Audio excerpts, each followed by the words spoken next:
I'm Danielle and this is Bookchara, and this is my first episode of my new feature called Bookchara Beats. And so basically what I'm doing is, for the first portion of this video, I am just going to give you an update on where I'm at with my reading, what I'm currently reading, and what books I have finished this week. And then for the second part of this video, I am going to be kind of introducing my new idea and kind of something new to be watching out for on my channel in the weeks to come. So with that, I am currently reading 1984 by George Orwell. I am reading this physically and then also listening to the audiobook version. Sometimes I'm doing both at the same time. This is reminding me a lot of Fahrenheit 451 by Ray Bradbury, if you've ever read that, because in both of these stories, the written word is either manipulated or destroyed to fit some futuristic agenda. So I kind of just have this awareness, even while I'm reading this, that I'm very, very thankful to have access to these kind of stories.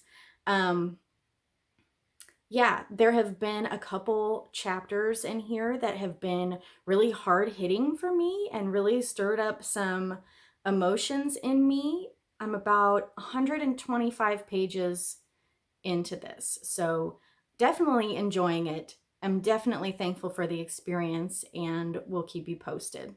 I am also reading The Prison Healer by Lynette Noni. This one I haven't actually made much progress in this week. I'm about 146 pages into this. Like I said, have not read a whole lot in this book this week, just because these other books are kind of taking priority right now. But not for lack of enjoyment. I predict that this will be a 5-star read for me, just based on how much I am enjoying the writing style and how naturally it just flows in my mind. So yes, YA fantasy.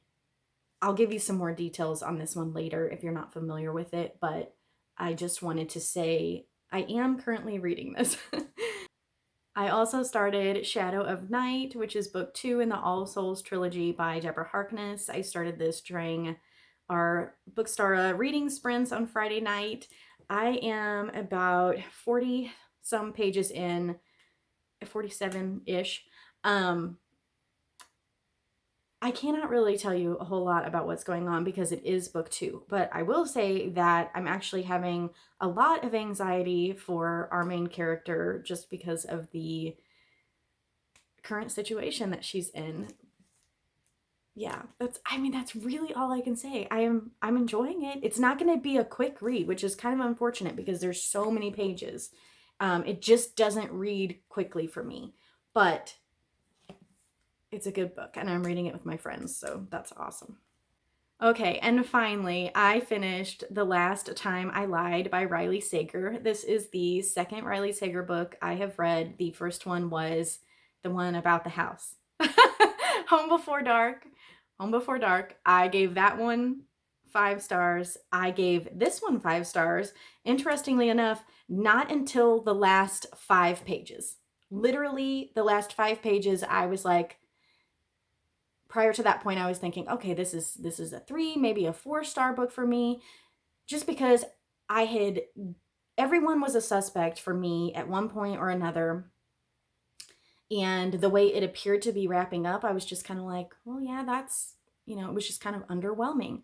But the last 5 pages, he blew my mind. It was excellent. It was so good.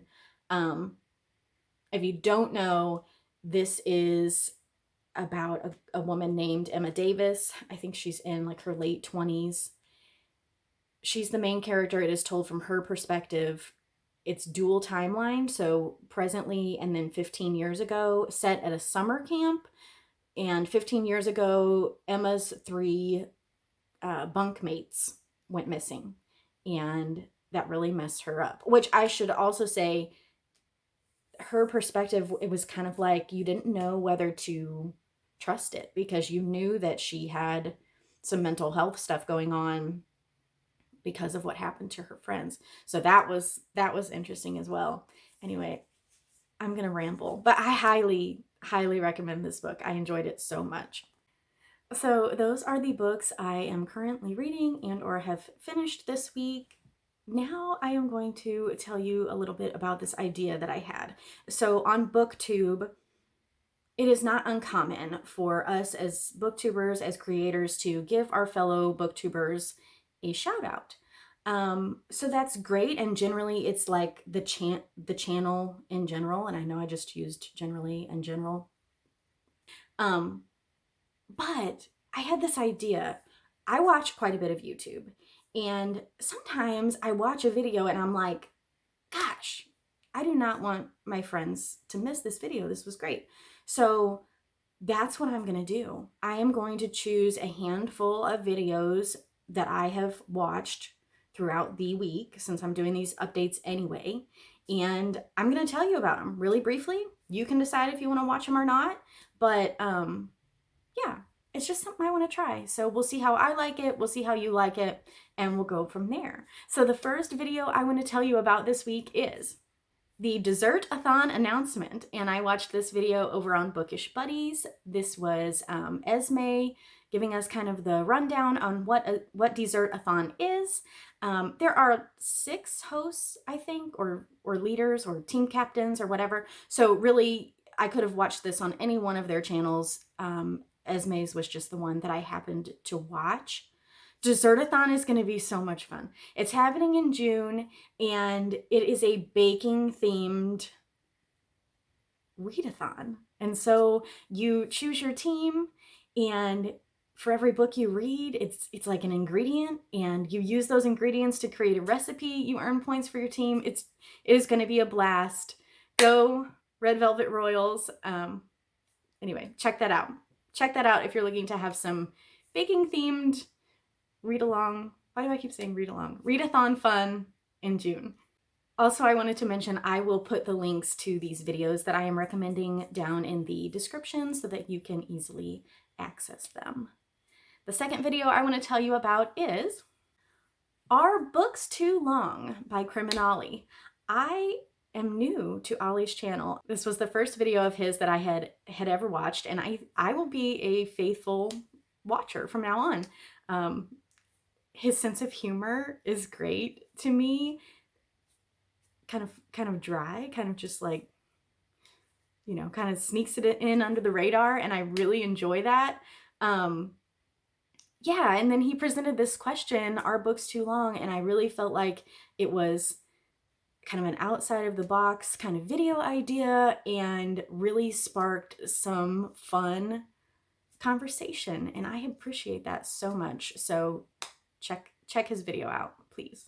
Thirdly, we had the Scottish Prater tag, and this was done by Amy at BookTube with Amy. First of all, I love her thumbnail. I love the brave, like, red hair happening. Merida, I love it.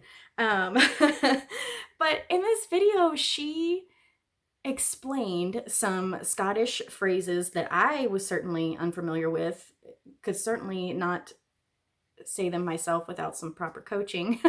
But she explained these phrases, and then she gave a recommendation, a corresponding recommendation to go along with that phrase, and all of the book recommendations were by Scottish authors. So this, again, was something I felt like was original and good, and so definitely check this out. I love Amy's accent. I could just listen to her talk for quite a while. Okay, fourth video.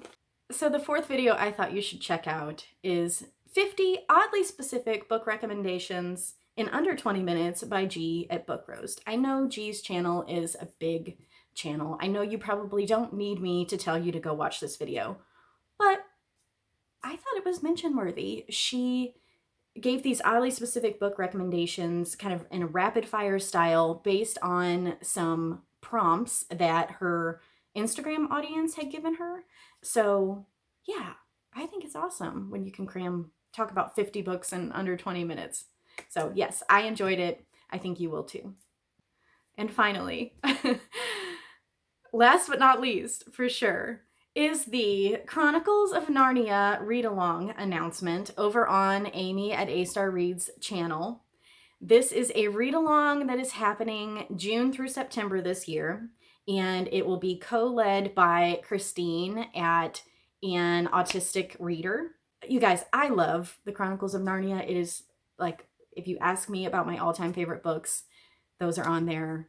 I love C.S. Lewis. I love these books. I personally will not be taking part in this particular read-along, but if you have not read the Chronicles of Narnia, read them. They're so good. It's just, don't live your whole life without reading these books. They're so good. I love them. They have a special place in my heart, and I think these ladies are going to do a wonderful job of leading this read along. So that's it. We made it through our first Bookchara Beats. I hope you guys have enjoyed this video. Thank you for letting me carry on, and I will see you very soon with a new video. Bye.